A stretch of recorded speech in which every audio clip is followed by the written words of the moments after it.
Assalamualaikum warahmatullahi wabarakatuh. Perkenalkan kami dari kelompok 9 yang beranggotakan Alia, Vinkarasya Putri, Nanda Arita Sinulinga, dan Yima Sita Prima Citra Mausyasuri. Kami akan memaparkan hasil dari project based learning yang telah kami diskusikan bersama anggota kami. Materi pertama akan dibacakan oleh Nanda. Kepada Nanda dipersilakan.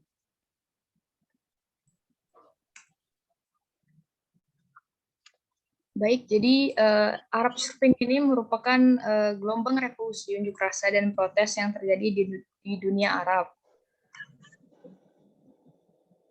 Lalu, apa sih sebenarnya Arab Spring ini atau bagaimana terjadinya Arab Spring ini? Arab Spring merupakan sekumpulan aksi demonstrasi sampai pemberontakan bersenjata yang terjadi di negara-negara Timur Tengah dan Afrika Utara. Penyebab awal dari aksi perlawanan tersebut beragam di tiap-tiap negara, mulai dari kekesalan terhadap standar hidup yang rendah, sampai keinginan untuk menggulingkan pemerintah yang otoriter. Aksi ini bermula dengan revolusi Tunisia pada tahun 2010 ketika Tariq Al-Tayyib Mohamed Bouazizi melakukan aksi bakar diri dengan sebagai bentuk protes terhadap pemerintah yang mempersulit rakyat kecil yang tak disangka-sangka tindakannya akan memicu sebuah revolusi besar di negara-negara Arab. Dari aksi tersebut memicu pertumbuhan massa sehingga terjadi demonstrasi besar-besaran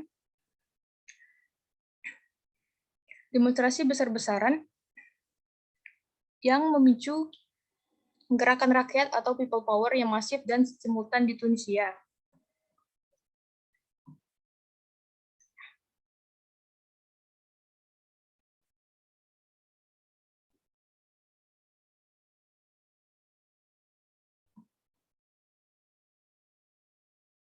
Nah, Arab Spring ini merupakan contoh penting mengenai bagaimana media sosial dapat digunakan untuk mobilisasi massa untuk kepentingan politik. Aksi ini berhasil menggulingkan kekuasaan Presiden Al-Abidin Ben Ali yang dipegangnya selama 23 tahun. Kekuasaan yang tidak tergoyahkan selama puluhan tahun itu hanya jatuh 10 hari setelah Bouazizi wafat. Ben Ali sebagai Presiden Tunisia mundur dengan dua faktor yang melatar belakangi keputusannya untuk tidak lagi memerintah rakyat Tunisia. Pertama, gerakan massa di seluruh negeri semakin kuat dan tidak mampu lagi dikendalikan. Ditambah dengan tuntutan demonstran atas meninggalnya beberapa demonstran akibat tindakan represif aparat. Kedua, Barat tidak lagi memberikan dukungan ketika Ben mengalami krisis. Artinya, tidak ada lagi bantuan bagi Ben terkait nasibnya yang mencari suaka politik. Bahkan Amerika Serikat justru mendukung demonstran untuk proses demokratisasi tersebut. Nah, keberhasilan rakyat Tunisia ini memicu efek domino di mana Mesir juga akhirnya mengalami hal yang sama. Kesamaan antara demonstrasi yang terjadi di Mesir dan Tunisia adalah faktor pemicunya di mana Tunisia dalam kondisi chaos atau kacau yang terjadi didukung dengan faktor media sosial yang begitu masif. Demikian juga di Mesir, di mana pemicu utama gerakan demonstrasi rakyatnya juga digerakkan oleh media sosial. Beberapa diktator di kawasan Timur Tengah berhasil digulingkan dalam Arab Spring ini, seperti Hosni Mubarak di Mesir dan Muammar Gaddafi di Libya.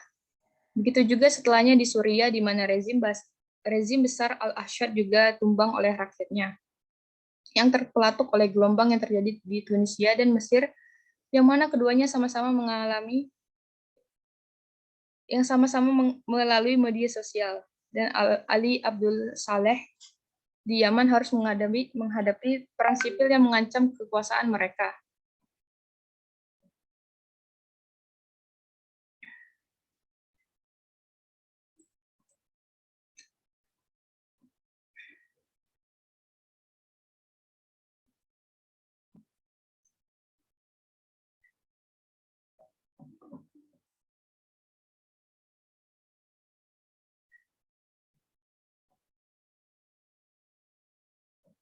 Seorang ahli ekonom, Hudson, berpendapat krisis tersebut terjadi karena di negara-negara Arab memiliki sistem pemerintahan yang berlandaskan pada beberapa bentuk otoritas tradisional. Yang pertama, otoritas patriarki, yang dimana kepemimpinan negara-negara Arab berlangsung dari garis keturunan atau kekeluargaan dari kaum laki-laki. Kedua, tradisi konsultatif di mana otoritas yang terjadi ditaati secara buta oleh jajaran pemerintah dan rakyatnya. Ketiga, faktor agama. Menurut Hasan, agama yang menjadi doktrin utama mempengaruhi kuat sekali untuk keberlangsungan otoritas tersebut. Keempat, faktor kepemimpinan feodal.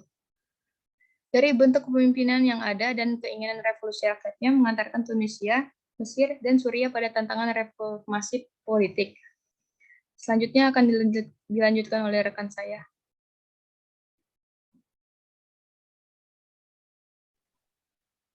Baik, terima kasih.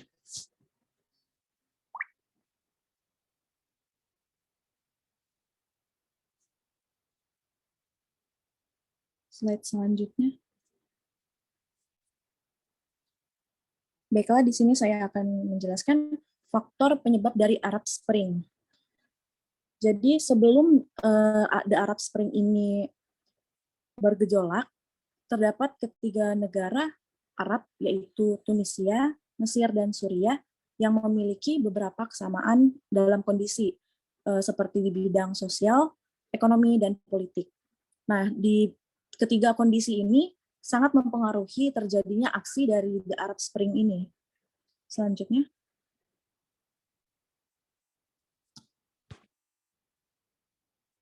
Dari ketiga negara tersebut, masing-masing pemimpinnya ini dipimpin oleh pemimpin yang bersifat otoriter. Jadi pemimpin yang otoriter ini juga berkuasa cukup lama, sehingga pemimpin ini meraih kesuksesan yang dicapainya dengan tidak melalui proses pemilihan yang demokratis. Di foto pertama ini ada dari pemimpin dari Tunisia, yaitu Ben Ali. Ben Ali ini sudah berkuasa sejak tahun 1987 melalui kudeta yang tidak berdarah. Ben Ali ini juga mengkudeta Habib Bourguiba setelah dia diangkat menjadi Perdana Menteri pada 1 bulan sebelumnya. Lalu yang foto kedua ini ada pemimpin dari Mesir, yaitu Hosni Mubarak. Jadi Hosni Mubarak ini merupakan presiden Mesir pada tahun 1981 setelah terbunuhnya Anwar Sadat, yang pada saat itu merupakan si Hosni ini merupakan wakil presiden dari Anwar Sadat ini. Slide selanjutnya.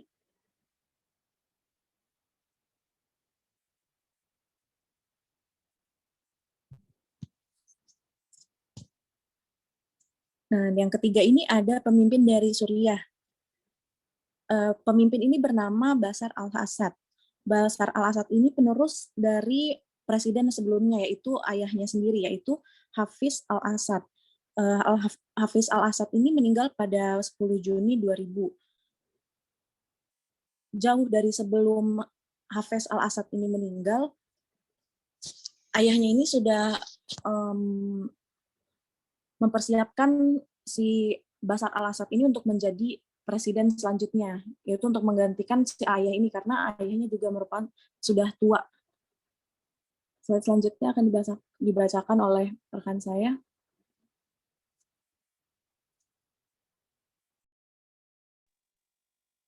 Baik, terima kasih. Selanjutnya saya akan menyampaikan beberapa faktor lainnya yang sebelumnya sudah dijelaskan oleh Nina kita. Jadi faktor yang kedua itu ketiga negara ini ketika menjalankan rezim politik mereka, itu mereka menerapkan sistem satu partai. Jadi dalam satu negara itu mereka hanya punya satu partai, tidak seperti negara-negara lainnya yang memiliki berbagai partai. Bisa dilihat dari Tunisia sendiri, Ben Ali menguasai panggung politik dengan sistem zaman konstitusional demokratis. Lalu di Mesir, Mubarak juga melakukan hal yang sama, yaitu melalui partai Hizbul Watan. Dan di Suriah, Al-Assad juga menguasai panggung politiknya dengan dominasi partai Ba'ath.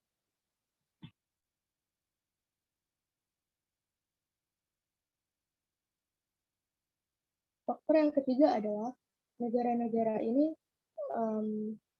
mempunyai kasus pelanggaran hak asasi manusia yang cukup tinggi. Apalagi mereka juga tidak memiliki ruang dalam berekspresi. Jadi mereka kesulitan dalam menyampaikan aspirasi mereka, menyampaikan apa yang mereka alami, penderitaan mereka, dan kesulitan-kesulitan mereka lainnya.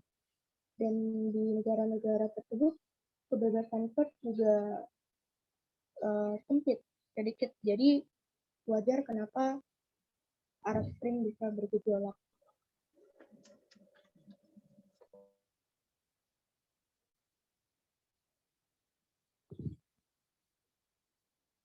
Lalu faktor yang terakhir yaitu ini di bidang ekonomi, di mana terjadinya krisis ekonomi di beberapa negara tersebut yang memicu angka pengangguran menjadi sangat tinggi. Dan di sisi lain juga menurut Pastono,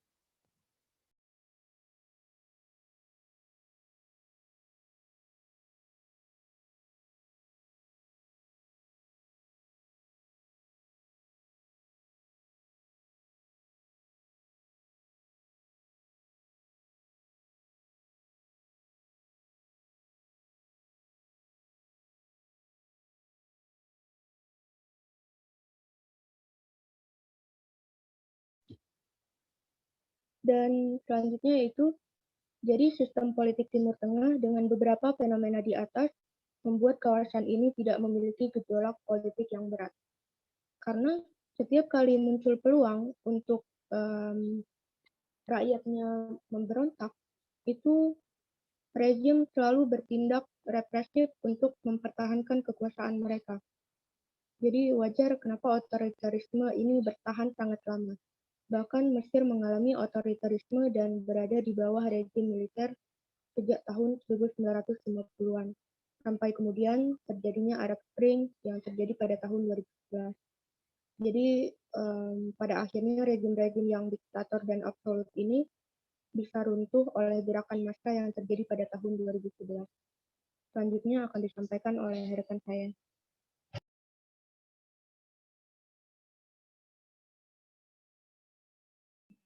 Baik, terima kasih. Selanjutnya saya akan membacakan dampak fenomena Arab Spring. Dampak fenomena Arab Spring yang terjadi di beberapa negara Timur Tengah itu membawa dampak yang cukup besar bagi kondisi politik, sosial, dan juga ekonomi pada masyarakat internasional.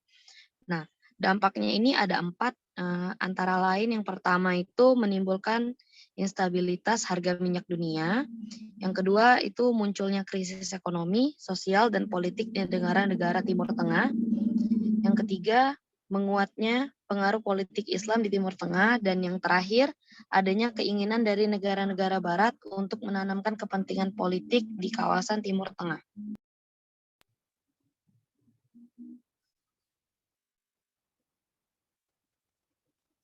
Nah, kesimpulan.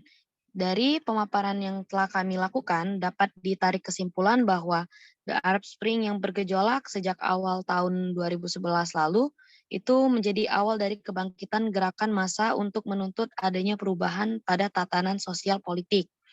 Peristiwa politik penting di negara-negara Arab tersebut terjadi karena banyak faktor yang terlibat dan juga faktor yang mempengaruhi, yaitu peran kelompok-kelompok intelektual baik di Tunisia, Mesir maupun Suriah, serta pengaruh dari sosial media.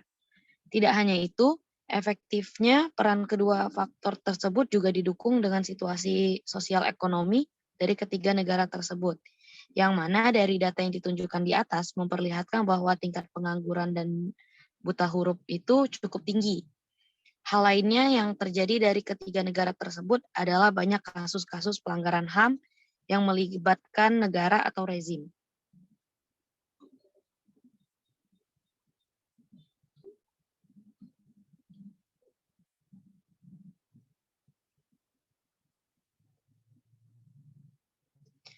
Nah, hal itu juga membuat The Arab Spring dipahami sebagai musim menjadi titik awal pertumbuhan demokrasi di negara-negara tersebut, meskipun tidaklah mudah untuk membangun peranata politik yang demokratis.